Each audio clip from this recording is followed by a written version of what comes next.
Bismillahirrahmanirrahim. Assalamu alaikum, my dear students. How are you? I hope you would be fine. I'm here with a new video, The White Mouse Circus, and it's a chapter of your textbook. So let's start with the words meaning that are given in the box. Number one, bracing means refreshing. Chambermaid, a maid one who cleans a hotel room. The maid that works in a hotel and her job is to clean the rooms and the washrooms of the people staying there. Compromise, the settlement of a dispute in which two sides agree to accept less than they originally wanted. Compromise means to accept a deal that is not exactly what they wanted, but a bit less than it. Consolation, a source of comfort to somebody who is upset or disappointed. Consolation means when you receive a relief or when you receive a comfort by a person after a loss. For example, when a person dies, people comes for consolation to the members left behind. Relentlessly means never slackening but going at the same pace. Relentlessly means doing something without a pause, doing something continuously at a constant effort. Scuttling, running or moving quickly with short steps. Scuttling means to move or to run with short steps, like of a rabbit that hops. Sidle means to edge along in a secretive way. Sidle means to edge along, to move in a secretive way. Tommy rot, utter foolishness, nonsense. Something that is complete nonsense is called tommy rot. Whet is to arouse one's appetite, to provoke somebody's appetite, to ask someone to come and eat, right? Okay, now come to the story, but before that, let us read out the paragraph that is given in green. This extract is from Roald Dahl's book, The Witches. The story is about a young boy and his encounter with witches. The boy who lives with his grandmother is due to spend his holidays in Norway, but because his grandmother falls ill, they cannot go. Instead, he is taken to a seaside hotel in England. If you have not read the book already, be sure to read it soon. So they are just asking you to go and read the book of Roald Dahl, because this extract means a short passage taken from a text. Extract means a passage. For example, this story is an extract that has been taken from Roald Dahl's book, The Witches. It's a novel, The Witches, and this story given in your textbook is basically an extract from that novel, The Witches. And this story is about a young boy and his encounter with witches. Encounter means to experience, to meet someone by chance, right? And this meeting is not sometimes very good, but of a strange kind. Okay? The boy who lives with his grandmother. This story is about a boy who lives with his grandmother and is due to spend his holidays in Norway. He was about to spend his holidays in Norway, but due to some of the inconvenience that his grandmother falls ill, they cannot go to Norway to spend his holidays. Instead, in place, he is taken to a seaside hotel in England. So you see, he was taken with his grandmother to a hotel that was Hotel Magnificent, and it was a hotel in England. And now they are telling you to read the complete novel, The Witches. Okay? So let's discuss some of the words that we have read. Extract means a short passage taken from a text. Witch means an ugly woman supposed to practice magic. An encounter means inexperience or to meet someone by chance. Okay? Here the actual story starts. Rooms were booked for us in a place called the Hotel Magnificent in the famous seaside town of Bournemouth. Bournemouth, my grandmother told me, was full of old people like herself. They retired there by the thousands because the air was so bracing and healthy it kept them, so they believed alive for a few extra years. यहाँ पर इनकी booking हुई थी hotel magnificent के अंदर, ठीक है.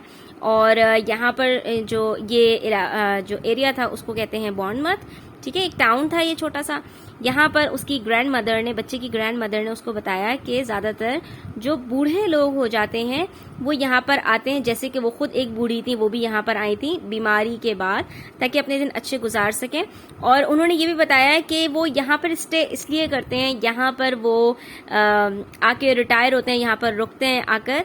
उसकी वजह ये है कि यहाँ की जो एयर है वो बहुत ब्रेसिंग है, क्योंकि इट वॉज नियर द सी, वो समंदर के किनारे था, और यहाँ की हवा बहुत रिफ्रेशिंग होती है और बहुत हेल्दी होती है। इससे बूढ़े लोगों को ऐसा लगता है कि वो कुछ साल और जी जाएंगे। ठीक है, Does it? I asked. Of course not, she said. It's Tommy Rod, but just for once I think we have got to obey the doctor. जब उन्होंने ये बात कही तो मैंने उनसे हैरत अंगेज अंदाज में पूछा कि क्या वाकई में तुम्हें? उन्होंने कहा नहीं नहीं, ये तो सिर्फ एक नॉनसेंस बात है, बेवकूफाना बात है। ऑफ कोर्स कोई जो है वो कहीं पर ठहरने की वजह से ज्यादा दिन नहीं जी सकता, लेकिन हम तो यहाँ इसलिए आए हैं क्योंकि डॉक्टर ने हमें एडवाइस किया था। Soon after that, my grandmother and I took the train to Bournemouth and settled into the hotel. Magnificent, it was an enormous white building on the seafront, and it looked like a pretty boring place to spend a summer holiday in. I had my own separate bedroom, but there was a door connecting my room with my grandmother's room.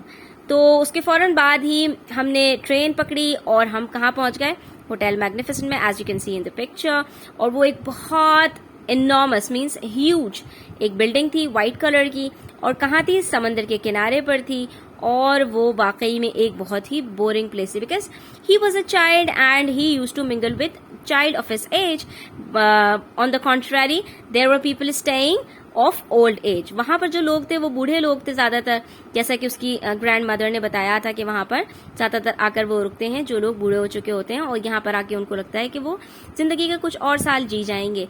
लेकिन इस बच्चे के लिए तो वो एक बिल्कुल boring place थी, उसके लिए वहां पर कोई एंटरटेनमेंट नहीं था। ठीक है, और उसने आगे ये बताया कि वहां पर he had his own separate bedroom, लेकिन एक दरवाजा था जो उसकी ग्रैंड मदर के रूम से कनेक्ट करा था। Just before we left for Bournemouth, my grandmother had given me as a consolation, that is as a comfort that was received by a person after a loss. What he lost is summer holiday package that he used to spend his holidays in Norway, but instead he was brought in a Hotel Magnificent. So as a consolation, he got a gift, a present of 2 white mice. Mice is the opposite of mouse, in a little cage, and I took them with me. So what his grandmother gave him as a gift, she gifted him 2 mice, which he took in a little cage. They were terrific fun. They were absolute great fun for him. I called them William and Mary. Then he put the names of those mice after William and Mary, and in the hotel I set out right away teaching them to do tricks. So what he decided to do? He decided to spend his time with those mice, and what actually he tried to do with them, he set out, that is he started to teach them some tricks that they would perform in front of others. So here we have few words to discuss. Magnificent means extremely beautiful, something very impressive, बहुत ही खूबसूरत, बहुत ही अच्छी जो है वो चीज के लिए इस्तेमाल किया जाता है। Tommy Rod, as I told you earlier, is the madness or nonsense, something that is out of the blue. Enormous means huge, something very big. Consolation, comfort received by a person after a loss. Terrific, great. Terrific मतलब बहुत ज्यादा. Set out means to start. It's a phrase. We have now some phrases. Set out, right away, creep up. These are some of the phrases. Set out means to start something. Right away means immediately, without any delay. Creep up means to approach, reach, come up. ठीक है, creep up means to reach somewhere.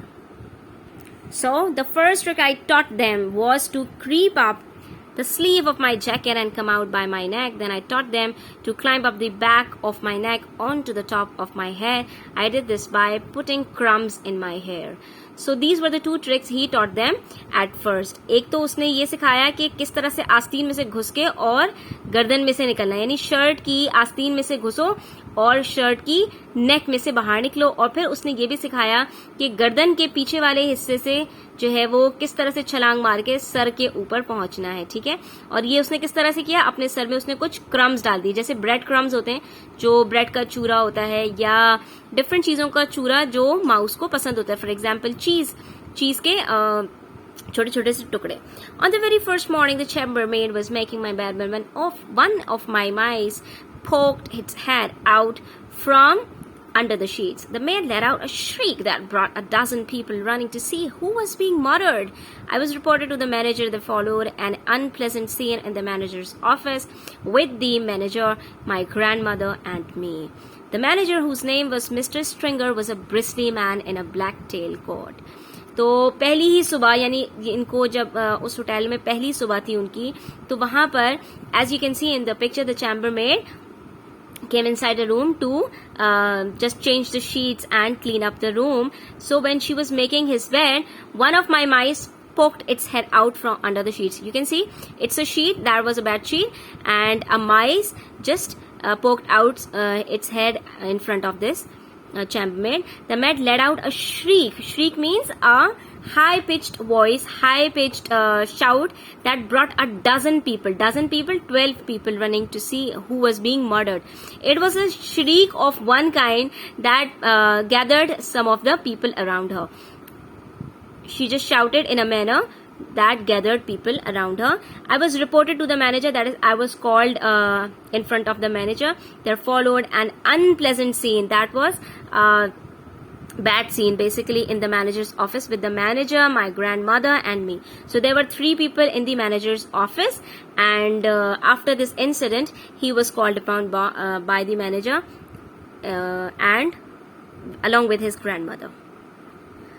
तो जी यहाँ पर क्या हुआ कि जब वो आई लड़की जो मेड थी वहां की और इसके कमरे को ठीक करने लगी, तो उसी लम्हे जो इसका एक चूहा था उसने बेडशीट के अंदर से सर निकाला, तो उसको देखते ही उसने एक जोरदार चीख मारी जिससे कई लोग वहां पर इकट्ठा हो गए.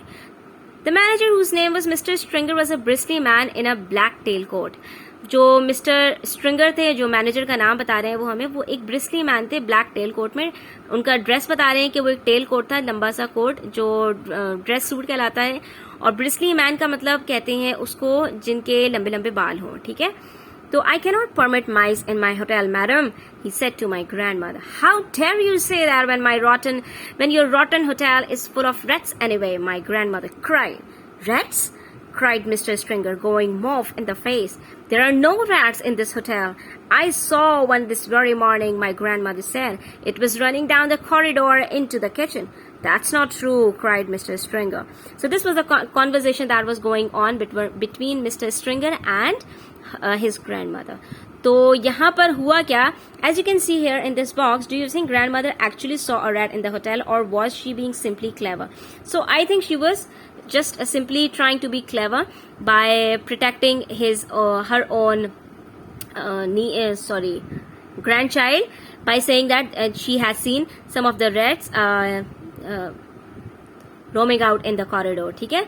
तो मैनेजर ने कहा कि आप किस तरह से आपने ये हिम्मत की कि यहाँ पर चूहों को लाने की. तो इस बात को सुनते ही जो है वो ग्रैंडमदर ने क्या कहा, दादी ने क्या कहा, मैंने खुद यहाँ पर आपके होटल के अंदर बहुत सारे जो है वो चूहे देखे जो इधर से उधर घूम रहे हैं, और आज ही सुबह मैंने जो है वो एक कॉरिडोर के अंदर नीचे की तरफ किचन में जाते हुए देखा. That's not true. तो मिस्टर स्ट्रिंगर फौरन उन्होंने इस बात की मजम्मत की कि ऐसा तो हो ही नहीं सकता, ये बिल्कुल भी ठीक बात नहीं है. Let's discuss some of the words here. Creep up, we have already discussed. Crumbs are basically like of bread crumbs, flakes और chips. छोटे छोटे जो टुकड़े होते हैं ना, जैसे जो चूरा होता है उसको कहा जाता है crumbs. Chambermaid, hotel maid, cleaning lady, poked out, stick out, sir बाहर निकालना, let out, utter, produce, कोई चीज आवाज निकालना जैसे, या कोई चीज मतलब पैदा करना, कोई चीज कोई आवाज पैदा करना, इसको कहते हैं let out. श्रीक, scream, high pitched cry, बहुत जोर से चिल्लाने को कहते हैं. अनप्लेजेंट, समथिंग ट्रबलसम, जो चीज अच्छी ना हो, बुरी लगे. Bristly, covered with short stiff hairs, जो सख्त सख्त और जैसे मूछों के बाल होते हैं उसको कहा जाता है. Tail coat means full dress, evening dress, जो हम शाम के टाइम पे, सोने के टाइम पे नाइट ड्रेस वगैरह पहनते हैं, जो गाउन की तरह से होता है, उसको कहा जाता है टेल कोट, ठीक है, लंबा कोट। Then we have a word rotten. Rotten means spoiled, किसी चीज का सड़ जाना, जो खानों के लिए इस्तेमाल किया जाता है। एक चीज फ्रेश होती है और उसका ऑपोजिट है रॉटन, खराब हो जाना खाने का। Going mauve, dark reddish purple colour, it actually means becoming steadily angry, बहुत ज्यादा गुस्से में आ जाना, जैसे जो हम कहा जाता है ना लाल पीले हो जाना। तो ये बेसिकली मॉफ कहते हैं डार्क रेडिश पर्पल कलर को, और गुस्से में किसी का भी कलर ऐसा नहीं होता कि वो पर्पलिश टाइप का हो जाए। तो ये एक प्रोवर्ब के तौर पे यूज किया जाता है। स्कटलिंग मीन्स टू स्किप और रन, जो हॉपिंग की जाती है ना, उछल उछल के छोटे छोटे कदम लेके उछलना, भागना, इसको कहा जाता है scuttling. Let's find out what happened next. You had better get the rat catcher in at once, my grandmother said, before I report you to the public health authorities. I expect there are rats scuttling all over the kitchen floor and stealing the food off the shelves and jumping in and out of the soup. यहाँ पर grand mother ने न सिर्फ अपने पोते की हिमायत में ये कहा कि मैंने रैट्स देखे हैं, वो तो बहुत आगे तक बढ़ गई और उन्होंने कहा कि आप फौरन रैट कैचर को बुला लें, इससे पहले कि मैं आपकी शिकायत पब्लिक हेल्थ अथॉरिटीज में कर दूं। और मैंने तो जो है वो, मैं तो ये समझती हूँ कि आपके यहाँ तो चूहे मंडला रहे होंगे किचन के फ्लोर के ऊपर, उसके शेल्फ्स के ऊपर नीचे इधर उधर भाग रहे होंगे, और सूप के अंदर भी छलांगे मार रहे होंगे, गोता लगा रहे होंगे, अंदर बाहर कर रहे होंगे। Never cried mister stringer. Mister stringer इस बात पे बहुत ज्यादा तैश में आ गए और उन्होंने जोर से कहा, बिल्कुल भी नहीं। No wonder my breakfast toast was all nibbled round the edges this morning, my grandmother went on relentlessly. So you see, grandmother didn't stop there and she kept on saying that she has seen some of the rats roaming around. So she added कि आज तो मेरे breakfast के toast के अंदर भी मैंने देखा कि वो जगह जगह से कतरा हुआ था, निबल्ड था, यानी खाया गया था। कतरने को कहते हैं, यानी एक जगह से टुकड़ा निकाल लेना दूसरी जगह से। आपने देखा होगा कहीं अगर चूहे कपड़ों को कतर लेते हैं तो किस तरह से वो उनके अंदर बीच में सुराख होता है। तो वो कहने लगी दादी कि इसमें कोई हैरत की बात नहीं है, आज तो मेरी मॉर्निंग के जो टोस्ट आए थे उसमें भी जगह जगह सुराख हुए हुए थे। और वो बगैर रुके बोलती रही, no wonder it had a nasty weighty taste, if you are not careful the health people will be ordering the entire hotel to be closed before everyone gets typhoid fever. और उसके बाद उन्होंने आगे क्या कहा कि मेरा जो सूप था उसके अंदर एक नेस्टी, एक अजीब व गरीब सा चूहे का टेस्ट आ रहा था, और अगर आपने इस बात का ख्याल ना किया तो उन्होंने एक धमकी दे डाली कि हेल्थ पीपल आपको ऑर्डर करेंगे अपने होटल को बंद कर देने के लिए, इससे पहले कि किसी को टाइफाइड फीवर हो जाए, यानी गंदगी की वजह से जो बुखार आ जाता है टाइफाइड का, जो गंदा खाना या गंदा पानी पीने की वजह से होता है, तो किसी को वो हो जाए, इससे पहले हेल्थ अथॉरिटीज आपका होटल बंद करवा दें। You are not being serious madam, mister Stringer said. Mister Stringer ने यहाँ पर कहा कि दादी माँ आप ज्यादती कर रही हैं और आप बिल्कुल भी सीरियस नोट पर बात नहीं कर रही हैं, आपकी बात में जरा सा भी वजन नहीं है। So student, nibbled means to take a bite, that is eating in small bites. Relentlessly means without pause, constantly. और nasty कहते हैं बहुत ही बुरा। ratty means like a rat, जिसके अंदर चूहे का असर हो। Okay, come to page number 61. I was never more serious in my life, my grandmother said. Are you or you not going to allow my grandson to keep his white mice in his room? The manager knew when he was beaten. May I suggest a compromise, madam, he said. I'll permit him to keep them in his room as long as they are never allowed out of the cage. How's that? That will suit us very well, my grandmother said, and she stood up and marched out of the room with me behind her. So this was a deal made between them. तो यहाँ पर grandmother ने कहा कि मैं इससे ज्यादा serious तो कभी जिंदगी में थी ही नहीं। अब आप मेरे पोते को अलाउ कर रहे हैं या नहीं, बस आप मुझे इतना बता दीजिए कि वो अपने चूहे यहाँ पर अपने कमरे में रख सके। मैनेजर को पता चल गया था कि अब वो हार माननी ही पड़ेगी उसको, तो उसने कहा अच्छा चले हम एक डील कर लेते हैं, एक कॉम्प्रोमाइज कर लेते हैं, ना आपकी और ना मेरी, मैं उसको परमिशन दे देता हूँ, ठीक है, लेकिन वो अपने कमरे में इसको कैद में रखेगा, यानी जिस केज में वो लाया है उसी में रखेगा और उनको बाहर फिरने नहीं देगा। यहाँ पर ग्रैंड मदर ने सरेंडर कर दिया, उन्होंने बात मान लिया और उन्होंने कहा हाँ ये बिल्कुल बात ठीक है। और फिर हम दोनों बाहर निकल आए, वो खड़ी हुई और हम बाहर निकल आए. There's no way you can train mice inside a cage, yet I dared not let them out because the chambermaid was spying on me all the time. She had a key to my door and she kept bursting in at all hours trying to catch me with the mice out of the cage. तो जी यहाँ पर the child is speaking to himself, he is trying to tell us that he wanted to train the mice and it's not possible to train them in the cage. Of course they need some space to be trained. तो यहाँ पर उसने कहा कि अब मैं उनको एक केज के अंदर किस तरह ट्रेन करूं, मुझे तो उनको ट्रेन करना था और मैं इसकी बिल्कुल भी हिम्मत भी नहीं कर सकता था क्योंकि चैम्बरमेड बार बार जो उसके पास मेरे कमरे की चाबी थी और बार बार मेरे कमरे में अंदर बाहर कर रही थी ये देखने के लिए कि मेरे चूहे केज से बाहर तो नहीं निकले, मैंने उन्हें बाहर तो नहीं निकाला. तो इस वजह से अब मुझे कुछ और सोचना था. I decided to seek a safer place where I could carry on with the training. I decided to find out a safer place. Seek means to find out something. अब मुझे कोई ऐसी जगह तलाश करनी थी जहां पर मैं आसानी के साथ उनको ट्रेन कर सकूं. There must surely be an anteroom in this enormous hotel. I put one mouse into each trouser pocket and wandered downstairs in search of a secret spot. अब क्या हुआ, मैंने सोचा कि भाई मैं अपनी ट्रेनिंग किस तरह से करूं. तो मुझे ख्याल आया कि इतने बड़े होटल के अंदर कोई ना कोई तो खाली कमरा होगा जहां पर मैं अपने माउस को ट्रेन कर सकता हूं. तो मैंने अपने एक एक जेब के अंदर ट्राउजर की एक एक चूहे को डाला और इसके बाद फिर मैं नीचे उतर आया सीढ़ियों से, एक खुफिया जगह तलाश करने लगा. The ground floor of the hotel was a maze of public rooms, all of them named in gold letters on the doors. I wandered through the lounge and the card room and the reading room and the drawing room. None of them was empty. I went down a long white corridor and at the end of it I came to the ballroom. There were double doors leading into it and in front of the doors there was a large notice board on the stand. The notice on the board said, here you can see a notice board and something is written on this board. अब वो नीचे उतर आया ground floor के अंदर. उसने वहां पर देखा कि वहां तो भाई बहुत सारे दरवाजे थे, यानी एक ग्राउंड फ्लोर और इधर इधर इधर इधर इधर चारों तरफ उसके दरवाजे ही दरवाजे. आप ये समझ लें कि एक बिल्कुल मेज था. वो मेज मीन्स रास्तों का पूरा एक जाल बिछा हुआ था, एक नेटवर्क बिछा हुआ था और हर एक के ऊपर गोल्ड लेटर से कुछ ना कुछ लिखा हुआ था. मैं उन सबको देखने लगा, उन सबके इर्द गिर्द गया. एक के ऊपर लाउंज लिखा था, किसी पे कार्ड रूम लिखा था, किसी पे रीडिंग रूम लिखा था, किसी पे ड्राइंग रूम लिखा था और सबको मैंने खोल खोल कर भी देखा तो उनमें से कोई भी खाली नहीं था. तो फिर मैं एक लंबे से कॉरिडोर के अंदर गया और वहां पर मुझे एक बॉल रूम नजर आया. ठीक है, तो जो बॉल रूम था उसके अंदर वो डबल डोर था. ठीक है, और उसके सामने एक बड़ा सा नोटिस बोर्ड भी लगा हुआ था जिसके ऊपर क्या लिखा हुआ था, RSPCC meeting strictly private. This room is reserve for the annual meeting of the Royal Society for the Prevention of Cruelty to children.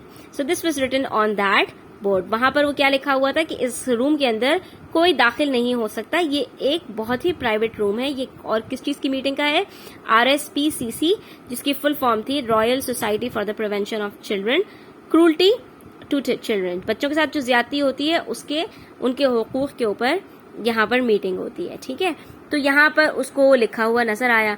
The double door into the room were open. अच्छा, वो जो double door था वो दोनों rooms खुले हुए थे, यानी एक इस तरह का दरवाजा था जो दो पट में था. ठीक है, इसको डबल डोर कहते हैं और वो दोनों पट उसके खुले हुए थे. I peeped in. मैंने अंदर झांका. It was a colossal room. वो एक कॉलोसल, एक बहुत बड़ा, जैसे आप समझ लीजिए कि एक ऑडिटोरियम सा था. There were rows and rows of chairs all facing a platform.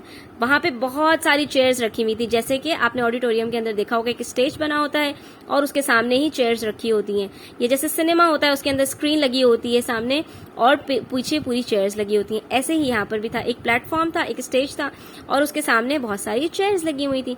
The chairs were painted gold and they had little red cushions on the seats. तो यहाँ चेयर्स के बारे में बता रहा है कि उनके ऊपर रेड कुशन्स थे, but there was not a soul inside. मगर दूर दूर तक कोई इंसान का कोई मतलब आदमजाद वहां पर नजर नहीं आ रहा था. आई साइडल्ड इनटू द रूम. मैं खिसक गया अंदर की तरफ. ठीक है, साइडल्ड मीन्स टू क्रीप इनसाइड. ठीक है, ऐसे जाना कि कोई आपको नोटिस ना कर सके. The meeting of the Royal Society for the Prevention of Cruelty to Children must have taken place earlier in the day and now they had all gone home. तो मैं अब ये बातें सोच रहा था कि यकीनन इनकी जो मीटिंग है वो सुबह सुबह हुई होगी और सब फिर चले गए होंगे अपने अपने घरों को.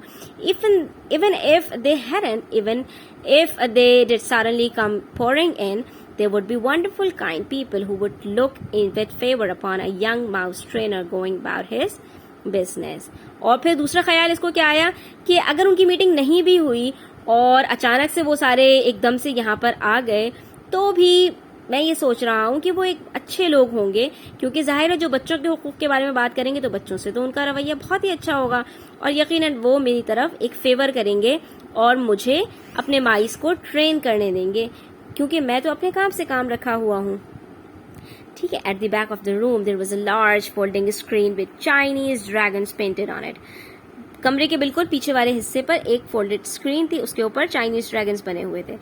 आई decided to go behind this screen. मैं स्क्रीन के पीछे चला गया and do my training there, और मैं वहां पर जाके अपनी ट्रेनिंग करूं. I wasn't a bit frightened of the Prevention of Cruelty to Children people, but there was always a chance that mister Stringer might pop his head round the door. मुझे बिल्कुल भी डर नहीं लग रहा था वहां पर कि अगर वहां पर जो लोग मीटिंग में शिरकत करते हैं उनमें से कोई आ जाए, तो मुझे इस बात से बिल्कुल भी डर महसूस नहीं हो रहा था. मुझे सिर्फ फिक्र थी तो किसकी, कि वहां पर मिस्टर स्ट्रिंगर जो मैनेजर थे वो साहब ना टपक जाएं. So let's discuss some of the words. Students, marched out means to exit, to leave. Marched out का मतलब होता है किसी जगह को बाहर निकल जाना, किसी जगह से. Seek means to look for, कोई चीज तलाश करना. कैरी ऑन, कंटिन्यू करना. Bursting, enter a place unexpectedly. Bursting का मतलब एकदम से आ धमकना, कहीं पर आ जाना. वेंडर्ड, रोमिंग, वॉकिंग, टहल लगाना. मेज मीन्स नेटवर्क ऑफ पाथ्स. ठीक है, जो आपने देखा होगा कि इस तरह से होते हैं, एक जो है वो पजल होता है जिसमें बहुत सारे रास्ते निकल रहे होते हैं और आपसे कहा जाता है कि इसमें से सही रास्ता तलाश करके बच्चे को वहां तक पहुंचा दें. ठीक है, तो आपको सही रास्ता तलाश करना होता है. इसी तरह से वहां पर भी कॉरिडोर के अंदर चारों तरफ से रास्ते निकल रहे थे, समझ नहीं आ रहा था कि कौन सा कहाँ जा रहा है. Peeped means to look, spy. क्या मतलब हुआ? पीप्ड का मतलब होता है कि ऐसी नजरों से देखना जैसे आप जासूसी कर रहे हो. कॉलोसल मीन्स ह्यूज, मैसिव और जाइंट, बहुत बड़ा. साइडल मीन्स क्रीप्ड, ऐसे जाना जैसे रेंगते हुए, यानी छुपते छुपाते जाना किसी की नजरों में ताकि आप ना आ सकें. Pouring in means crowd. Pouring in means बहुत सारे लोगों का एक साथ आ जाना. ठीक है. पॉप कहते हैं जंप, एकदम से धमकना, आ धमकना. ठीक है. So these are the some words that we just read and we have discussed their meanings. Okay, I tiptoed to the back of the room and settled myself on the carpet behind the big screen. मैं tiptoed मतलब यानी कि अपने पाँव की उंगलियों के ऊपर चलता हुआ गया कमरे के बिल्कुल पिछले हिस्से में और वहां पर कारपेट के जो है वो ऊपर बैठ गया. ठीक है, बिग स्क्रीन के पीछे. ठीक है, फिर क्या हुआ? What a splendid place this was. क्या जबरदस्त जगह थी. Superb. Ideal for mouse training. ये तो वो जगह थी जो मेरे लिए बिल्कुल आइडियल थी अपने चूहों को ट्रेन करने के लिए. I took William and Mary. William and Mary, who were they? They were the names of his mice. Out of my trousers, मैं अपने ट्राउजर में जो रख के लाया था इन दोनों को मैंने बाहर निकाला. They sat beside me on the carpet, वो मेरे बराबर में बैठ गए. क्वाइट एंड वेल बिहेव्ड, बिल्कुल तमीज से बैठ गए, खामोश होकर, और कुछ भी बदतमीजी नहीं कर रहे थे, ना इधर उधर भाग रहे थे, बल्कि बिल्कुल खामोशी से मेरे हुक्म का इंतजार करते हुए बैठ गए. Okay, dear students, just turn over the page and come to page number 62.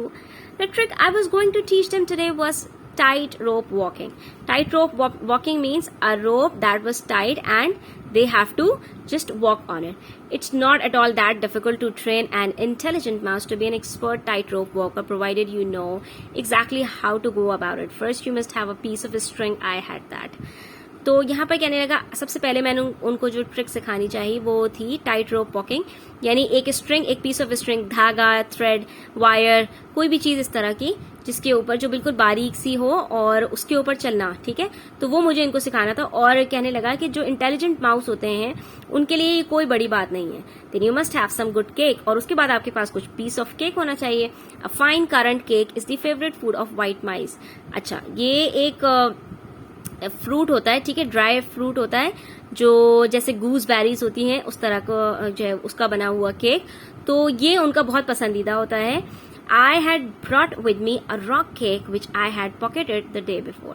मैं एक रॉक केक लेकर आ गया, यानी एक पीस ऑफ केक लेकर आ गया था जो करंट केक था, और मैंने उसको एक दिन पहले ही अपनी जेब में रख लिया था. You stretch the string tight between your two hands, as you can see in the picture. The boy is stretching this string between his two hands. ठीक है, यहाँ पर उस दोनों हाथों की मदद से वो खींच रहा है उसको, और उसके बाद but you start by keeping it very short, लेकिन आप उसकी लेंथ को पहले बहुत कम रखते हैं ताकि जब प्रैक्टिस स्टार्ट की जाती है तो हमेशा आसान चीज से की जाती है. ठीक है, ओनली अबाउट 3 इंचेस. तो सबसे पहले आप बस सिर्फ 3 इंचेस की वो स्ट्रिंग रखें. You put the mouse on your right hand and a little piece of cake on your left hand. ये देखो, राइट हैंड के अंदर उसने यहाँ पर माउस को रखा और लेफ्ट हैंड में उसने पीस ऑफ केक को रखा. ये आप देख रहे हैं पर्पलिश कलर का है, गूसबेरी यानी करंट केक है. ठीक है, उसके बाद फिर क्या करना है आपको, the mouse is there for only 3 inches away from the cake. जाहिर जब 3 इंचेस के स्ट्रिंग है तो माउस सिर्फ 3 इंचेस दूर होगा. He can see it and he can smell it. उसको वो नजर भी आ रहा होगा और उसकी खुशबू भी आ रही होगी. His whiskers are basically the long stiff hair that grow near the mouth of mouse. As you can see here in the picture, these long hairs, these stiff and long hairs that grow near the nose of this mouse are called whiskers. ठीक है, तो his whiskers twitch with excitement. They just moved with excitement. एक sudden हरकत जो होती है ना जिसम के अंदर, जैसे झिरझिरी सी आ जाती है, उसको कहते हैं ट्विच. तो वो जब देखेगा और खुशबू भी आ रही है, नजर भी आ रहा है, तो वो उसकी तरफ भागेगा. He can almost reach the cake by leaning forward. वो सिर्फ लेट के ही उस तक पहुंच सकता है, बट नॉट क्वाइट. लेकिन जाहिर है 3 इंचेस का फासला बहरहाल एक फासला है. ऐसा तो नहीं है कि ये लेटा और यहाँ पे इसके हाथों की पहुंच में आ जाएगा. जाहिर है उसको थोड़ा सा आगे भी बढ़ना पड़ेगा. He only has to take 2 steps along the string to reach this tasty morsel. अपने इस जबरदस्त टेस्टी डिलिशियस निवाले को पकड़ने के लिए उसको सिर्फ 2 स्टेप्स चलकर आना था.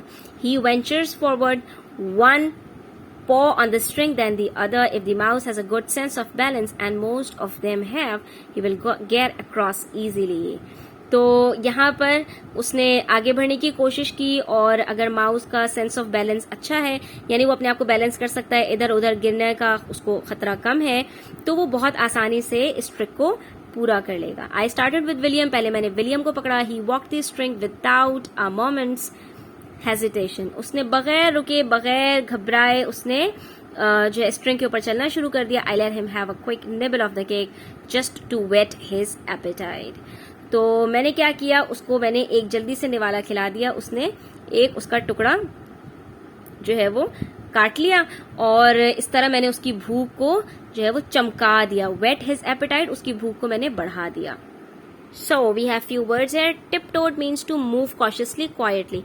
बहुत खामोशी के साथ, यानी कि पाँव की उंगलियों के वजह हम उसी वक्त चल रहे होते हैं जब हमारी मम्मा सो रही होती हैं, ताकि उनकी आंख ना खुल जाए. Splendid means superb. String means cord, wire, thread. पतली सी डोर जो होती है उसको कहा जाता है. Current is small resin dried fruit. ठीक है, करंट किसको कहा जाता है, जैसे गूसबेरीज होती हैं जो ड्राई फ्रूट होती हैं एक तरह का. Whisker is long stiff hair that grow near the mouth of mouse और कैट. जो लंबे लंबे इनके मूंछों के बाल होते हैं ना चूहे और बिल्लियों को, that are called whiskers. Okay, next we have twitch means sudden small movement. जो झरझरी सी आ जाती है जिस्म के अंदर ना, एकदम से हमें कुछ महसूस होता है, उसको कहते हैं twitch. Leaning forward means bend, tilt. लेट जाना इसको कहा जाता है leaning forward. Morsel is a bite. Ventures means proceed, start, go, आगे की तरफ चलना. Paw is the foot of the animals like cat and rats. Hesitation means delay, pause, रुक जाना, घबरा जाना. Whet is to sharpen, to speed up, भूख को बढ़ा देना. जैसे यहाँ पर कह रहे हैं ना, वेट हिज एपेटाइट, भूख को बढ़ा देना, किसी चीज को बहुत ज्यादा तेज कर देना. That is called whet. Then I put him back on my right hand. This time I lengthened the string. I made it about 6 inches long.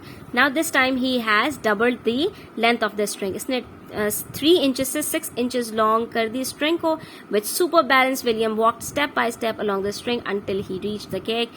He was rewarded with another nibble. So you see, इसमें भी जो William था वो कामयाब हो गया. Length 6 inches हो गई, तब भी वो आराम से केक तक पहुंच गया, और एज अ रिवॉर्ड उसको एक बाइट और मिल गया केक का. Quite soon, William was walking a 24-inch tightrope. और 3 इंचेस से बढ़ते बढ़ते वो कितने इंचेस का हो गया? 24 इंचेस का हो गया, और rather tight string from one hand to the other to reach the cake. He was enjoying himself tremendously. और वो उसको बहुत मजा आ रहा था. I was careful to hold the string near the carpet so that he did lose balance. If he did lose balance, he wouldn't have far to fall. मैं carpet के ऊपर ही रख के कर रहा था, लंबी से लंबी करता जा रहा था, लेकिन कारपेट के ऊपर रख के, ताकि अगर वो गिरे तो उसको ज्यादा चोट ना लगे. बट ही नेवर फेल, लेकिन वो गिरा ही नहीं. William was obviously a natural Acrobat, a great tit rope walking mouse. Acrobat किसको कहते हैं? वो जो पतली पतली सी डोरों के ऊपर इधर से उधर चलकर अपने करतब दिखाते हैं ना, तो उनको कहा जाता है एक्रोबैट. जहां पर आज बता रहे हैं आपको कि टाइट रोप वॉकर्स को कहा जाता है. Now it was Mary's turn. अब वो अपने दूसरे माइस की तरफ बढ़ा और मैरी की ये बारी थी. I put William on the carpet beside me and rewarded him with some extra crumbs and a currant. Then I started going through the same routine all over again with Mary. अब मैं यही सारी चीजें Mary के साथ करने लगा. माई blinding ambition, मेरा ब्लाइंडिंग यानी मेरा जो एक चमकता हुआ ख्वाब मुझे नजर आ रहा था. You see, my dream of dreams, मेरे ख्वाबों का ख्वाब was to become one day the owner of a white mouse circus, as it was the title of this story. तो मेरा जो ख्वाब था ना व्हाइट माउस सर्कस का मास्टर बनने का, वो मुझे अपनी आंखों के सामने नजर आ रहा था. I would have a small stage with red curtains in front of it, and when the curtains were drawn apart, the audience would see my world famous performing mice walking on tightrope, swinging from trapezes, turning somersaults in the air, bouncing on trampolines, and all the rest of it. तो मैंने वो सारे वो जो Sheikh chilli के ख्वाब होते हैं ना, कि वो अंडे देखते हैं तो अंडों से चूजे निकलते हुए उनको नजर आते हैं, और चूजों से मुर्गियां बनती हुई, और पूरा का पूरा उनको अपना मुर्गियों का फार्म नजर आने लगता है. तो यहाँ पर वो उसको 2-3 ट्रिक्स सिखाने तक बच्चे अपने आप को देखने लगा कि वो एक बहुत बड़े सर्कस के अंदर काम कर रहा है, और जो है वो कर्टन्स गिर रहे हैं और ऑडियंस उसको देख रही है आते हुए, और उसके चूहे इधर से उधर, उधर से इधर जबरदस्त किस्म की परफॉर्मेंसेस दिखा रहे हैं. ट्रैम्पोलिन्स पर उछल रहे हैं, बाउंसिंग कर रहे हैं, और टाइट रोप्स के ऊपर चल रहे हैं, ट्रेपेजेस के ऊपर स्विंग कर रहे हैं. तो इन सारी चीजों को वो अपने ख्वाब में सजाने लगा. I would have white mice riding on white rats and the rats would gallop furiously round and round the stage. और मेरे पास जो है वो व्हाइट माइस हो जो व्हाइट रैट्स के ऊपर चल रहे हों, यानी जैसे लोग एक दूसरे के ऊपर खड़े हो जाते हैं और अपनी परफॉर्मेंसेस दिखाते हैं, तो ये चूहों के ऊपर चूहों को खड़ा करके इस तरह की जो है वो ख्वाब देख रहा था, और एक दूसरे के ऊपर कलाबाजियां खाएं. तो ये सारी चीजें उसको ख्वाब में नजर आ रही थी.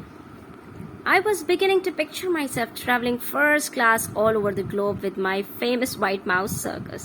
So this was his dream and his aim of life, to become a master of a first class owner of the white mouse circus.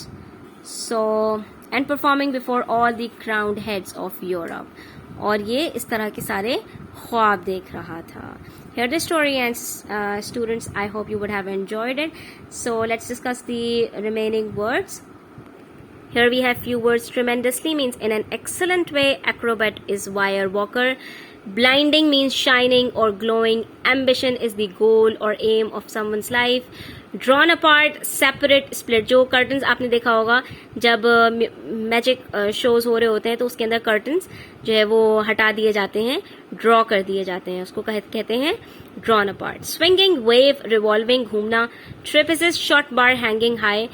अब ये जो मुख्तलिफ किस्म के एक्रोबैट्स होते हैं, उनकी परफॉर्मेंसेस के लिए डिफरेंट एंगल्स के अंदर वायर्स और रोप्स को सजाया जाता है, उसको कहते हैं ट्रेपेजेस. समरसॉल्ट्स, स्टंट्स, फ्लिप फ्लॉप, ये स्टंट्स को कहा जाता है. ट्रैम्पोलिन्स कहा जाता है जिसपे बच्चे उछल कूद करते हैं. Canvas sheet attached with springs, तो जिसपे बच्चे उछल कूद कर रहे होते हैं, आपने देखा होगा बहुत बड़े बड़े से ट्रैम्पोलिन्स होते हैं. गैलप मीन्स टू रन, बहुत ऊंची ऊंची जो है वो कलाबाजियों को खाने को कहते हैं Gallup. Furiously in extremely angry manner, बहुत ज्यादा गुस्से में आ जाना. Let's discuss some of the things about the author that has been given at the bottom of the page at the end of the story. It is written by Roald Dahl, who was born in 1916 and died in 1990, and he was born in Wales. He wrote for adults as well as children. ठीक है, so his novels are for both children and adults. His most famous books are Charlie and the Chocolate Factory, James and the Giant Peach, The Witches, and Matilda. And this story has been taken from the novel The Witches. So students, I hope you would have enjoyed it, and to find out what has happened next, you need to read out something from the novel The Witches. Okay students, it's the end of the story. Inshallah, we'll be discussing question and answers in the next video. So stay tuned. Take care. Allah Hafiz. Before leaving, please subscribe to the channel, share it with your friends. I hope you would have enjoyed the video, and thanks for watching it. Allah Hafiz.